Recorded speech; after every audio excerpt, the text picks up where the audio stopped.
رمضان اور قرآن کا آپس کے اندر بڑا ہی گہرا تعلق ہے، اس لیے کہ اللہ تعالیٰ نے اپنی عظیم الشان کتاب قرآن مجید فرقان حمید کو اس ماہ مقدس کے اندر نازل فرمایا ہے، جس کا تذکرہ اللہ تعالیٰ سورۃ البقرہ کے اندر ان الفاظ میں کرتا ہے، شہر رمضان الذی انزل فیہ القرآن، کہ ہم نے اس قرآن کو اس ماہ مقدس کے اندر نازل فرمایا ہے، اس رمضان المبارک کے اندر نازل فرمایا ہے۔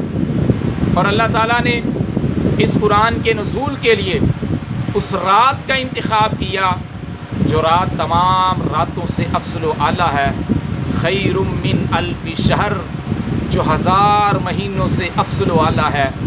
اس رات کے اندر مالک حقیقی نے اپنی کتاب کو نازل فرمایا، انا انزلناہ فی لیلۃ القدر۔ اللہ تعالیٰ فرما رہا ہے کہ ہم نے اس قرآن کو لیلۃ القدر کی رات میں نازل فرمایا ہے۔ اور سورۃ الدخان کے اندر فرمایا، انا انزلناہ فی لیلۃ مبارکہ، ہم نے اس قرآن کو لیلہ مبارکہ میں نازل کیا ہے، یعنی اللہ تعالیٰ نے اس رات کا انتخاب کیا کہ جو رات تمام مہینوں سے افضل و اعلیٰ ہے۔ اب ایک رات میں قرآن نازل ہو گیا۔ ہم دیکھتے ہیں کہ نبی کائنات صلی اللہ علیہ وسلم پر تو ایک رات میں قرآن نازل نہیں ہوا، لیکن اللہ تعالیٰ فرما رہا ہے کہ ایک رات میں قرآن نازل کر دیا۔ جی، اللہ تعالیٰ نے ایک رات میں یعنی لیلۃ القدر کی رات میں اس پورے کے پورے قرآن کو لوح محفوظ سے آسمانی دنیا پہ نازل فرما دیا، اور پھر وقتاً فوقتاً نبی کائنات صلی اللہ علیہ وسلم پر یہ قرآن نازل ہوتا رہا۔ دیکھیے اس مہینے کی فضیلت اور اس مہینے کا قرآن کے ساتھ ایک ربط، یعنی اس ماہ مقدس کے اندر مالک حقیقی نے اپنی عظیم الشان کتاب کو نازل فرمایا ہے۔ اس لیے ہمیں چاہیے کہ اس ماہ مقدس کے اندر کثرت کے ساتھ قرآن کی تلاوت کریں، قیام کے اندر قرآن کی تلاوت سنا کریں، قیام کیا کریں رات کا، اللہ تعالیٰ کے قرآن کی تلاوتیں کیا کریں، قرآن کے ساتھ محبت کریں، قرآن کے ساتھ اپنا دل لگا لیں۔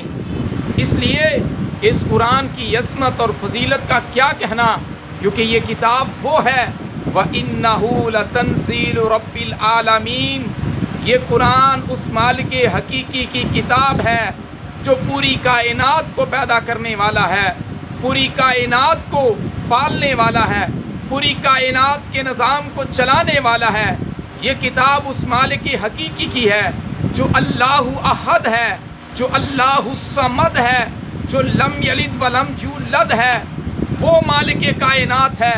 یہ اس رب العالمین کی کتاب ہے جو اکیلا ہے، جو یکتا ہے، جو تنہا ہے، جس کا کوئی شریک نہیں۔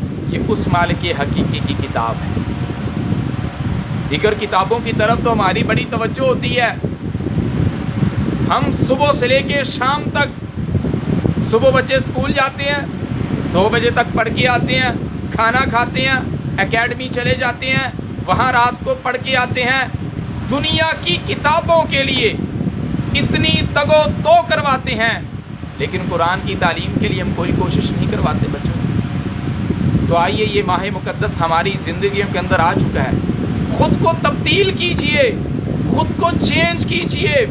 اس ماہ مقدس کے اندر کثرت کے ساتھ اللہ تعالیٰ کے قرآن کی تلاوت خود بھی کریں اور اپنے بچوں کو بھی اس کی ترغیب دیں، اپنے پاس بٹھائیں۔ نبی کائنات صلی اللہ علیہ وسلم کا کیا طرز عمل ہوا کرتا تھا، جو خود صاحب قرآن ہے، جن پہ قرآن نازل ہوا ہے، وہ کائنات کے امام کہ ہر رات جبریل امین کائنات کے امام حضرت محمد رسول اللہ صلی اللہ علیہ وسلم سے ملاقات کرتے تو رسول کائنات صلی اللہ علیہ وسلم ہر رات جبریل امین کو خود قرآن سنایا کرتے تھے۔ ہم قرآن کی کتنی تلاوت کرتے ہیں؟ کیا ہم قرآن پڑھتے ہیں؟ ہم قرآن کو سمجھتے ہیں؟ ہم قرآن کا ترجمہ پڑھتے ہیں؟ کیا ہم صحیح معنوں میں قرآن و سنت کے اوپر عمل کر رہے ہیں؟ ہم قرآن کی کتنی تلاوت کر رہے ہیں؟ آج ہی اپنا محاسبہ کیجیے، آج ہی کیجیے۔ اگر نہیں کر رہے قرآن کی تلاوت تو قرآن کی تلاوت کرنا شروع کر دیجئے، انشاءاللہ آپ کے گھر کے اندر اللہ تعالیٰ کی طرف سے خیر و برکتیں خیر و برکت نازل ہونا شروع ہو جائے گی۔ یہ وہ ماہ مقدس ہے جس ماہ مقدس کے اندر مالک کائنات نے صرف قرآن کو ہی نہیں بلکہ دیگر جتنی بھی آسمانی کتابیں ہیں ان کتابوں کا نزول بھی اسی ماہ مقدس کے اندر ہوا ہے۔ یہ وہ ماہ مقدس ہماری زندگیوں میں آیا ہے۔ اس ماہ مقدس کے وقت کو قیمتی جانتے ہوئے مالک کائنات کے قرآن کی بھی تلاوت کیا کریں۔ یہ وہ عظیم الشان مہینہ ہے کہ جس مہینے کے اندر مالک کائنات نے دیگر کتب کا بھی نزول کیا۔ حضرت ابراہیم علیہ السلام کے اوپر صحیفے نازل ہوئے تو وہ بھی اسی ماہ مقدس کی پہلی رات میں نازل ہوئے۔ تورات کا نزول ہوا تو وہ بھی اسی ماہ مقدس کے 6 دن گزرنے کے بعد ہوا۔ انجیل کا نزول ہوا تو وہ بھی اسی ماہ مقدس کے 13 دن گزرنے کے بعد نازل ہوئی۔ قرآن مجید کا نزول ہوا تو کائنات کے امام حضرت محمد رسول اللہ صلی اللہ علیہ وسلم نے فرمایا 24 دن گزرنے کے بعد اس ماہ مقدس کی رات کے اندر قرآن مجید کو نازل فرمایا گیا۔ اور حضرت جابر بن عبداللہ رضی اللہ تعالیٰ عنہ فرماتے ہیں زبور کو مالک حقیقی نے اس ماہ مقدس کے 12 دن گزرنے کے بعد نازل کیا۔ یعنی یہ وہ عظیم الشان مہینہ ہے کہ جس مہینے کے اندر مالک کائنات نے دیگر کتب کا نزول بھی اسی ماہ مقدس کے اندر کیا۔ ابراہیم علیہ السلام پہ صحیفے نازل ہوئے اسی ماہ مقدس کے اندر نازل ہوئے۔ حضرت موسیٰ علیہ السلام پہ تورات نازل ہوئی اسی ماہ مقدس کے اندر نازل ہوئی۔ حضرت عیسیٰ علیہ السلام پر انجیل نازل ہوئی اسی ماہ مقدس کے اندر نازل ہوئی۔ حضرت داؤد علیہ السلام پہ تورات نازل ہوئی اسی ماہ مقدس کے اندر نازل ہوئی۔ یہ ماہ مقدس بہت عظیم الشان مہینہ ہے۔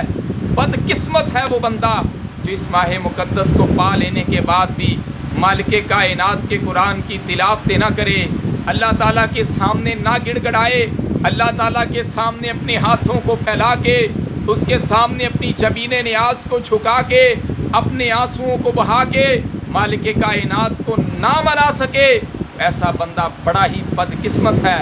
آج میں آپ کو یہ پیغام دینا چاہتا ہوں، اگر آپ قرآن کی تلاوت نہیں کر رہے تو خدا را قرآن سے محبت کیجئے، قرآن کی تلاوت کیجئے اور قرآن کو سمجھنے کے لیے قرآن کا ترجمہ پڑھیے اور پھر قرآنی تعلیمات کے اوپر